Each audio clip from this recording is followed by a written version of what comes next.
Morning Karnataka. ನಾನು ನಿಮ್ಮ ಸ್ಟೆಪಲಿಕ್ traveller. ಕರ್ನಾಟಕದಲ್ಲಿ ಶಿರ್ಸಿ ಅಂದ ತಕ್ಷಣ ಫೇಮಸ್ ಅಂತ ಬಂದಿರೋದು ನಿಮ್ಗೆಲ್ಲರಿಗೂ ಗೊತ್ತಿದ್ದೇ ಇದೆ, ನಮ್ಮ ಅಮ್ಮ ಮಾರಿಕಾಂಬೆ. ಸೊ ಇಲ್ಲಿ ಒಂದು ಜಾತ್ರೆ ಕೂಡ ಕರ್ನಾಟಕದಲ್ಲಿ ಅತಿ ದೊಡ್ಡ ಜಾತ್ರೆ ಕೂಡ ಹೌದು. ಸೊ ಈಗ ಅಮ್ಮನ ಒಂದು ದರ್ಶನವನ್ನು ಮಾಡಿಕೊಂಡು ನಮ್ಮ ಪಯಣವನ್ನು ಮುಂದೆ ಸಾಗಿಸೋಣ. ಅವ್ರೆ, ನಮ್ಮ ಮಾರಿಕಾಂಬೆ ಅಮ್ಮನವ್ರ ಬಗ್ಗೆ ಒಂದೆರಡು ಮಾತು ನೀವೇನು ಹೇಳಕ್ಕೆ ಇಷ್ಟಪಡ್ತೀರಾ?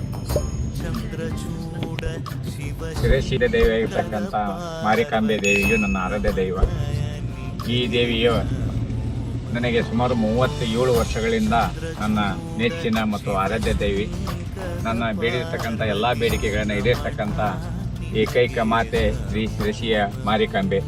ಬೇಡಿದ ವರವನ್ನು ದಯಪಾಲಿಸ್ತಕ್ಕಂಥ ತಾಯಿ ಶಿರಸಿಯ ಮಾರಿಕಾಂಬೆ. ಅವಳ ಒಂದು ದರ್ಶನವನ್ನು ಈಗ ನಾವು ಮಾಡ್ತಾ ಇದ್ದೇವೆ.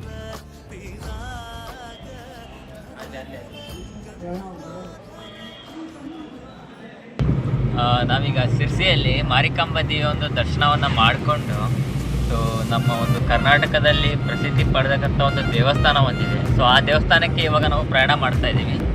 ಸೊ ಇದು ಶಿರ್ಸಿಯಿಂದ ಅರೌಂಡ್ 24 ಕಿಲೋಮೀಟರ್ ಆಗುತ್ತೆ. ಊರ ಹೆಸರು ಬಂದ್ಬಿಟ್ಟು ಮಂಜುಗುಣಿ ಅಂತ ಹೇಳಿ. ಸೊ ಮಂಜುಗುಣಿ ಅಂತ ಅಂದರೆ ಇದು ನಮ್ಮ ಕರ್ನಾಟಕದ ತಿರುಪತಿ ಎಂದೇ ಪ್ರಸಿದ್ಧಿ ಪಡೆದಂಥ ಒಂದು ದೇವಾಲಯ. ಇಲ್ಲಿ ಸಾಕ್ಷಾತ್ ವೆಂಕಟರಮಣ ಸ್ವಾಮಿ ಇಲ್ಲಿ ನೆಲೆಸಿದ್ದಾರೆ ಎಂದು ಪ್ರತೀತಿ ಇದೆ. ಸೊ ಆ ಒಂದು ದೇವಸ್ಥಾನದ ಸಂಪೂರ್ಣ ಮಾಹಿತಿಯನ್ನು ಆ ದೇವಸ್ಥಾನದ ಹತ್ರ ಹೋಗಿ ನಿಮಗೆ ತಿಳಿಸಿಕೊಡ್ತೀವಿ. ಸೊ ನಾವೀಗ ಹೋಗ್ತಾ ಇರೋ ರೋಡು ಕುಮಟಾ ಮುರುಡೇಶ್ವರ ಒಂದು road. So almost nearly Devimane Ghat ಹತ್ರ ಇದ್ದೀವಿ ನಾವು. ಸೊ ನಾವು ಈಗ ಹೋಗ್ತಾ ಇರೋ ಜಾಗ Manjuguni. So Manjuguni temple. So ಇಲ್ಲಿಂದ ಹತ್ರ ಅರೌಂಡ್ 2 ಕಿಲೋಮೀಟ್ರು ಹೋಗ್ತಾ ಇದ್ದಂಗೆ ನಾವು ಬಲಗಡೆ ಟರ್ನ್ ಆಗಬೇಕು. ಬಲಗಡೆ ಟರ್ನ್ ಆದ್ವಿ ಅಂತ ಹೇಳಿದ್ರೆ ಮಂಜುಗುಣಿ ಹೋಗ್ತೀವಿ. ಇದೇ ರೋಡಲ್ಲಿ ಸೀದಾ ಹೋದರೆ ಕುಮಟಾ, ಹೊನ್ನಾವರ, ಮುರುಡೇಶ್ವರ, ಭಟ್ಕಳ ಇದೇ ಥರ ಕಂಟಿನ್ಯೂ ಆಗ್ತಾ ಹೋಗುತ್ತೆ. ಸೊ ಇಂಥ ಒಂದು ಸುಂದರ ಪಶ್ಚಿಮ ಘಟ್ಟದ ತಪ್ಪಲಿನಲ್ಲಿ ನಮ್ಮ ಪ್ರಯಾಣ ಈಗ ಆರಂಭವಾಗಿದೆ. ಪಶ್ಚಿಮ ಘಟ್ಟದ ಬಗ್ಗೆ ನಮ್ಮ ತಂದೆಯವರು ಒಂದೆರಡು ಮಾತು ಹೇಳ್ತಾರೆ. ಸೊ ಅವ್ರಿಗೆ ಇಲ್ಲಿ ಸುಮಾರು ಎಕ್ಸ್ಪೀರಿಯನ್ಸ್ ಇದೆ ಈ ಒಂದು ಘಟ್ಟ ಶ್ರೇಣಿಯ ಪ್ರದೇಶದಲ್ಲಿ. ಅವ್ರ ಎಜುಕೇಷನ್ ಕೂಡ ಇಲ್ಲೇ ಮಾಡಿದ್ದಾರೆ. ಅದರ ಒಂದು ಎಕ್ಸ್ಪೀರಿಯನ್ಸ್ ಅವ್ರು ಹೇಳ್ತಾರೆ.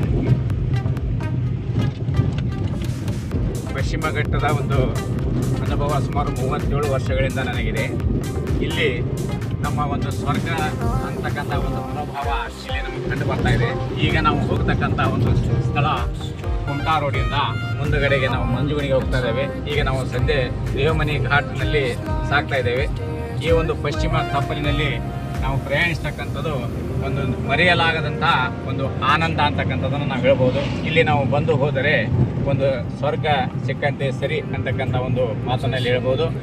ಫೈನಲಿ ನಾವು ಮಂಜುಗುಣಿ ಅಂತಕ್ಕಂಥ ಒಂದು ಊರಿನಲ್ಲಿ ಇದ್ದೀವಿ. ಸೊ ಇದು ನಮ್ಮ ಶಿರ್ಸಿ ತಾಲೂಕಿಗೆ ಸೇರ್ತಕ್ಕಂಥ ಒಂದು ಪುಟ್ಟ ಗ್ರಾಮ.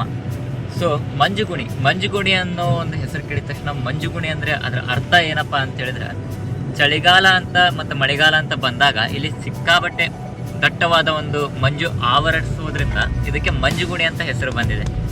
ಸೊ ಈ ಒಂದು ದೇವಸ್ಥಾನದ ಒಂದು ಇತಿಹಾಸ ಅಂತ ಬಂದರೆ, ಸೊ ಕ್ರಿಸ್ತ ಶಕ ಸರಿಸುಮಾರು 9ನೇ ಶತಮಾನದಲ್ಲಿ ಅಂದರೆ ತಿರುಮಲ ಯೋಗಿ ಅಂತ ಏನಿದ್ರಲ್ಲ, ಸೊ ಅವರು ತಿರುಪತಿಯಿಂದ ತೀರ್ಥಯಾತ್ರೆಗೆ ಬಂದು ತಂದೆ ತಾಯಿ ಜೊತೆಗೆ ಸೊ ಈ ಒಂದು ಗ್ರಾಮದ ಹತ್ತಿರ ಇರುವಂಥ ಒಂದು ಗಿಳಿಗುಂಡಿ ಎಂಬ ಒಂದು ಪುಟ್ಟ ನದಿ ದಂಡೆ ಪಕ್ಕ ಇರ್ತಕ್ಕಂಥ ಒಂದು ಗ್ರಾಮದಲ್ಲಿ ಸೊ ಅವರು ತಪಸ್ಸಿಗೆ ಬಂದು ಕೂರ್ತಾರೆ.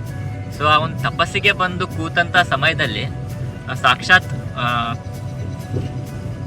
ಸಾಕ್ಷಾತ್ ತಿರುಪತಿ ದೇವರೇ ಪ್ರತ್ಯಕ್ಷವಾಗಿ ಸೊ ಅವರಿಗೆ ಒಂದು ದರ್ಶನವನ್ನು ನೀಡ್ತಾರೆ. ಸೊ ಆ ಒಂದು ದರ್ಶನವನ್ನು ನೀಡಿರ್ತಕ್ಕಂಥ ಜಾಗದಲ್ಲಿ ಒಂದು ಮೂರ್ತಿ ಕೂಡ ಉದ್ಭವ ಆಗುತ್ತೆ. ಸೊ ಆ ಒಂದು ಮೂರ್ತಿಯನ್ನು ತಿರುಮಲ ಯೋಗಿಗಳು ಈ ಒಂದು ಜಾಗದಲ್ಲಿ ತಗೊಂಬಂದು ಪ್ರತಿಷ್ಠಾಪನೆ ಮಾಡ್ತಾರೆ. ಸೊ ನೋಡ್ಬೋದು ನೀವು ಟೆಂಪಲ್ಲು. ಸೊ ಆಲ್ಮೋಸ್ಟ್ ನಾವು ರೀಚ್ ಆಗಿದ್ದೀವಿ.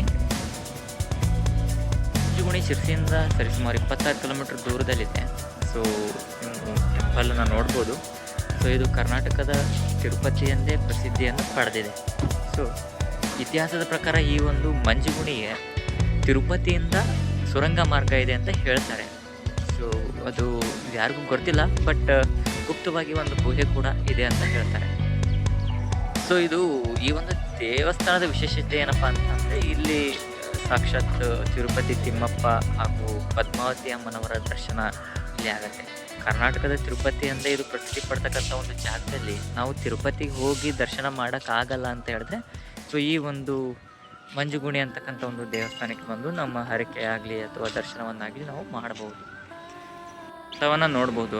ಸೊ ಇದು ಜಾತ್ರೆ ಸಿಕ್ಕಾಪಟ್ಟಿ ವಿಜೃಂಭಣೆಯಿಂದ ಆಗುತ್ತೆ. ಶಿರ್ಸಿ ಮಾರಿಕಾಂಬಾ ದೇವಿಯ ಜಾತ್ರೆ ಹೇಗಲ್ಲ ಅದೇ ರೀತಿಯಾಗಿ ಈ ಒಂದು ಮಂಜುಗುಣಿಯ ರಥ ಕೂಡ ಅಷ್ಟೇ ವಿಜೃಂಭಣೆಯಿಂದ ಆಚರಿಸಲು ಆಗುತ್ತದೆ. ಸೊ ದೇವಸ್ಥಾನದ ಒಂದು ಒಳಗಡೆ ನೋಡುವುದಾದರೆ ಈ ಥರ ಒಂದು ಸುಂದರವಾದ ದೇವಾಲಯ.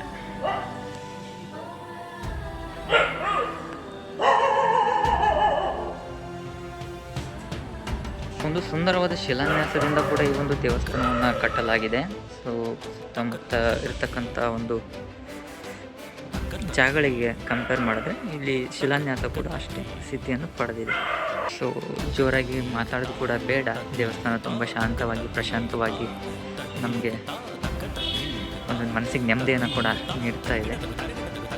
ಸೊ ನೀವು ನೋಡ್ಬೋದು ದೇವಸ್ಥಾನದ ಆವರಣ. ಸೊ ಇಲ್ಲಿಂದ ನಿಮಗೆ ಒಳಗಡೆ ದೇವರ ಒಂದು ದರ್ಶನ.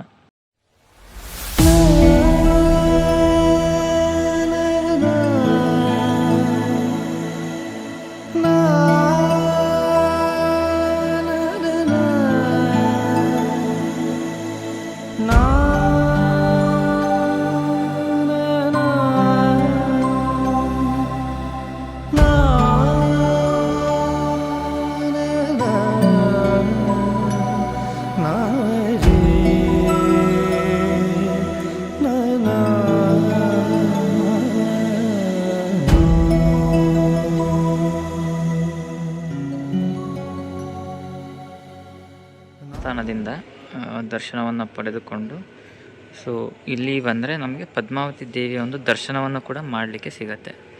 ಸೊ ಮಧ್ಯಾಹ್ನದ ಸಮಯದಲ್ಲಿ ಇಲ್ಲಿ ನಿಮಗೆ ಭೋಜನದ ವ್ಯವಸ್ಥೆ ಕೂಡ ಇರುತ್ತದೆ. ಅಂದರೆ ಪ್ರಸಾದವನ್ನು ಸೇವನೆ ಮಾಡಿಕೊಂಡು ನೀವು ಮುಂದಿನ ಪ್ರಯಾಣ ಬೆಳೆಸ್ಕೋಬೋದು. ಸೊ ಇದು ಪದ್ಮಾವತಿ ಅಮ್ಮನವರ ಒಂದು ದೇವಾಲಯ.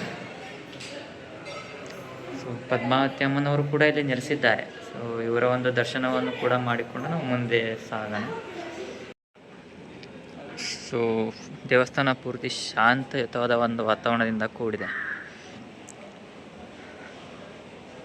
ಸೊ ಇಲ್ಲಿ ಮತ್ತು ದೇವಸ್ಥಾನದ ಒಂದು ಎಡಗಡೆ ಗಣಪತಿ ಮತ್ತು ಚಿದಂಬರ ದೇವರು ಇವರ ಒಂದು ದೇವಸ್ಥಾನ ಕೂಡ ನಿಮಗೆ ಇದೆ. ಸೊ ನೋಡೋಣ ಇಲ್ಲಿ.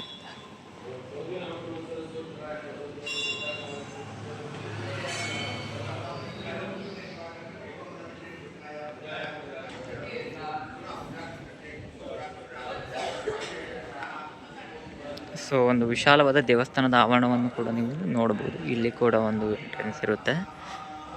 ಸೊ ಈ ಒಂದು ಶಿಲಾನ್ಯಾಸವನ್ನು ಕೂಡ ನೀವು ಗಮನಿಸ್ಬೋದು. ಸುಂದರವಾಗಿ ಕೆತ್ತನೆ ಮಾಡಿದಿರ್ತಕ್ಕಂಥ ಒಂದು ಮೂರ್ತಿಗಳು ಹಾಗೂ ದೇವಸ್ಥಾನದ ವಿನ್ಯಾಸ ಕೂಡ ಅಷ್ಟೇ ಸುಂದರವಾಗಿದೆ.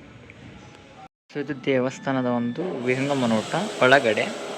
ಸೊ ಹೀಗೆ ನಾವು ಹೊರಗಡೆ ನೋಡಿದ್ರೆ ದೇವಸ್ಥಾನದ ಒಂದು ವಿಶಾಲವಾದ ಒಂದು ರಥಬೀದಿಯನ್ನು ಕೂಡ ನಾವು ನೋಡಬಹುದು.